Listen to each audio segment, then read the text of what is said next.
today we're going to be looking at Virabhadrasana A and B. These are the last two asanas of the standing sequence. So we made it through the standing sequence. You might as well go ahead and say that you are officially an Ashtangi. How amazing. All right, let's talk about a few facts about Virabhadrasana A and B. First of all, we start Virabhadrasana A and B from downward facing dog after we've completed Utkatasana. If you didn't watch that tutorial, go ahead and check out the tutorial of Utkatasana. Back to Virabhadrasana A and B. It's pronounced Virabhadrasana. Virabhadrasana. It has 14 vinyasas, and the Drishti for Virabhadrasana A is the thumbs, and the Drishti for Virabhadrasana B is the fingers. Let's talk about a few things before we begin. So, from downward facing dog, this is when we come into Virabhadrasana A. So the first vinyasa, Sapta Inhale. Step the right foot in between the hands. Stop here. Now we can slightly bend the knee as we simultaneously draw that back heel down. The back heel should be about a 45 to 90 degree angle depending on hip flexibility. Now from here, press through the front heel and rise up, okay? And as we rise up, we can keep the thigh parallel to the mat. That's how low or how far the distance should be, or you just want the knee in the middle of the foot, okay? You never want the knee to go past the toe. So the knee in the middle of the foot, or we can bring the thigh parallel. Now for this hip here, we want this hip to be externally rotated, but we want this hip to point forward towards the front leg. Now from here, try not to twist too much and torque the knee. I've seen it happen, okay? And make sure that the alignment of the heel is to the arch, and from beginners, heel to heel, okay? So with that being said, as I then twist to turn my torso toward the front leg, I'm pulling the belly in. I'm keeping the chest lifted. I'm extending my arms, externally rotating, bringing the pinkies together, and then press the palms together. Draw the head back, gazes at the thumbs. 5 breaths here. Then inhale, second vinyasa. Straighten the leg. Pivot the right foot center. Now pivot the left foot. Bend the knee. Astau. Exhale, other side for 1. Staying here 5 breaths. Same mechanics. Keeping the knee over the ankle, the thigh parallel to the mat, or just keeping the knee in the middle of the foot. Keep the belly pulled in. This back leg is as straight as possible. Keep the chest lifted. Keep the arms up towards the sky. Bring the energy up.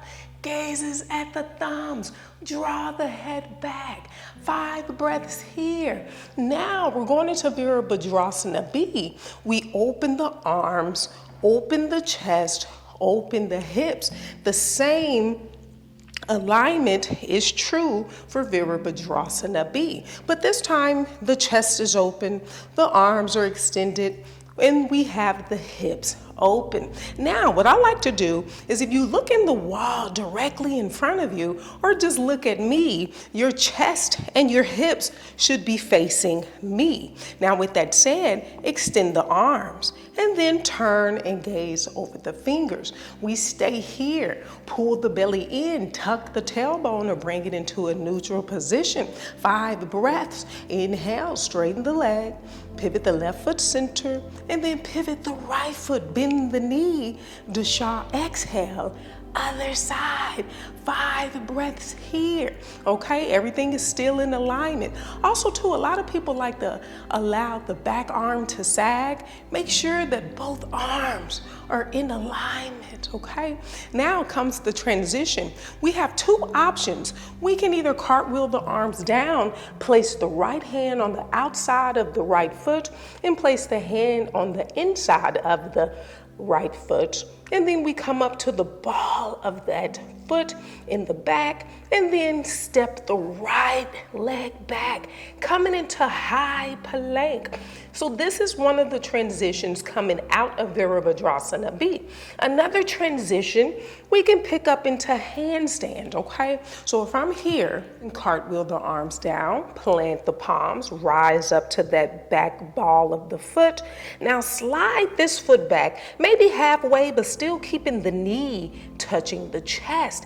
Now from here, lift the back leg as we bring the knee into the chest. Stay here one breath, and then we pike down into Chaturanga Dandasana.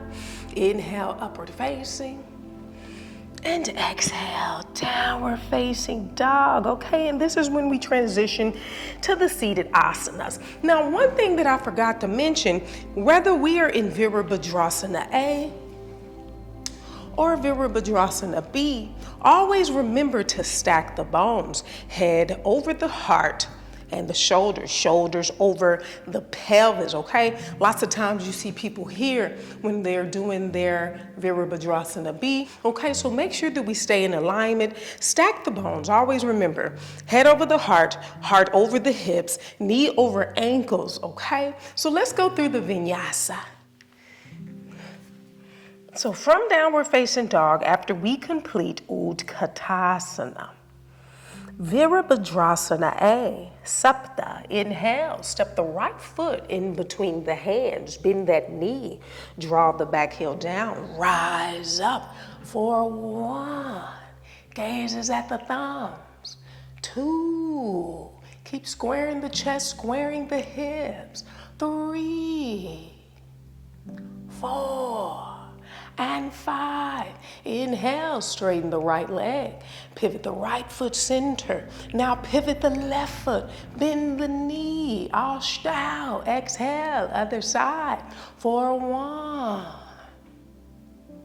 2, 3, 4, and 5. Virabhadrasana B.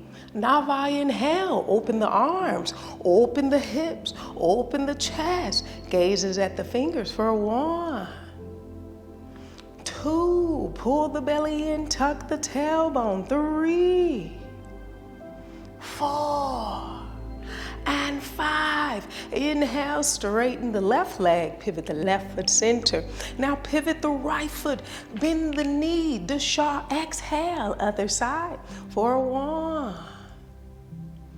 2, 3, 4, and 5. Exhale, plant the palms. Slide the front foot back, and we can come up into handstand, or we can just jump it back. Chaturanga Dandasana. Inhale, upward facing. Exhale, downward facing dog.